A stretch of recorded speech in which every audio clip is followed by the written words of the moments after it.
సమాజంలో తప్పు చేసిన వారికి న్యాయమూర్తులు శిక్ష విధిస్తారు. మరి ఆ న్యాయమూర్తి తప్పు చేస్తే ఇప్పుడు ఇదే ప్రశ్న దేశవ్యాప్తంగా పలువురి మధ్యలో మెదులుతుంది.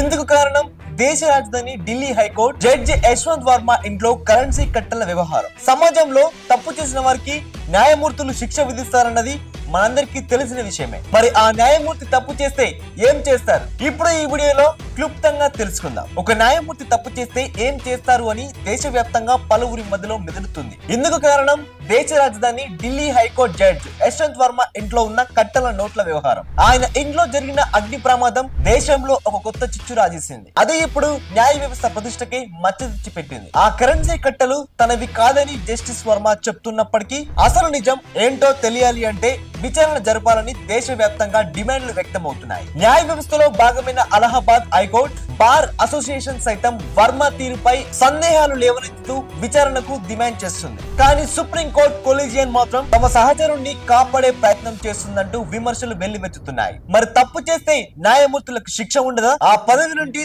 తొలగించాలంటే ఏం చేయాల్సి ఉంటుంది? రాజ్యాంగం చట్టాలు ఏం చెప్తున్నాయో ఇప్పుడు చూద్దాం. జడ్జిని తొలగించాలంటే అభిశంసన ఒకటే మార్గం. చట్టాలను రూపొందించే ప్రజా ప్రతినిధులు తప్పు చేస్తే ప్రజలు తదుపరి ఎన్నికల్లో ఓటు ద్వారా శిక్షించే వెసులుబాటు ఉంది. Lokpal, CBI, ED, income tax వంటి దర్యాప్తు సంస్థలు కూడా ఉన్నాయి. IAS, IPS, all India services లో పనిచేసే వారిని కూడా శిక్షించేందుకు వ్యవస్థలు ఉన్నాయి. వారిని కూడా సర్వీస్ నుంచి తొలగించే ఆస్కారం ఉంది. కానీ దేశంలో ఉన్న సర్వోన్నత న్యాయస్థానాలైన సుప్రీంకోర్టు, హైకోర్టులో న్యాయమూర్తులను తొలగించే ఏకైక మార్గం అభిశంసనం మాత్రమే. అయితే ఇదేమంత ఆషామాషి వ్యవహారం కాదు. సుప్రీంకోర్టు జడ్జిలపై అభిశంసన తీర్మానం ప్రవేశపెట్టి పదవి నుంచి తొలగించాలంటే రాజ్యాంగంలోని ఆర్టికల్ 124, హైకోర్టు జడ్జిలను తొలగించాలంటే ఆర్టికల్ 218 ప్రకారం చర్యలు చేపట్టాల్సి ఉంటుంది. రాజ్యాంగంతో పాటు 1968 నాటి జడ్జ్ ఎంక్వైరీ యాక్ట్ లోను నిబంధనలు పొందుపరిచి ఉన్నాయి. వాటి ప్రకారం ఒక జడ్జిని తొలగించాలి అంటే లోక్సభలో కనీసం 100 మంది ఎంపీలు, రాజ్యసభలో కనీసం 50 మంది ఎంపీలు సంతకం చేసి అభిశంసన తీర్మానానికి నోటీసులు అందజేయాల్సి ఉంటుంది. ఈ నోటీసులు అందుకున్న రాజ్యసభ చైర్మన్, లోక్సభ స్పీకర్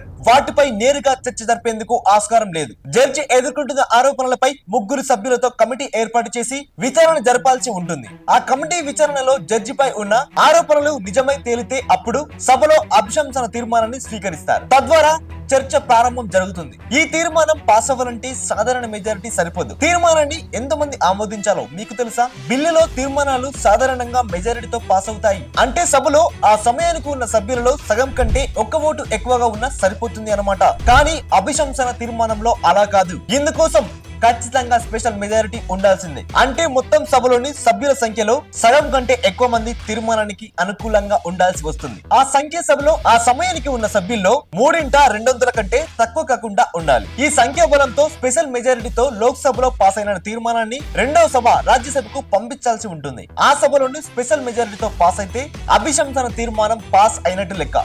అంతటితో జడ్జిని తొలగించినట్టు కాదు. ఆ తీర్మానాన్ని ఆధారం చేసుకుని రాష్ట్రపతికి ప్రతిపాదిస్తే రాష్ట్రపతి ఉత్తర్వులతో జడ్జిని పదవి నుంచి తొలగించే ప్రక్రియ పూర్తవుతుంది.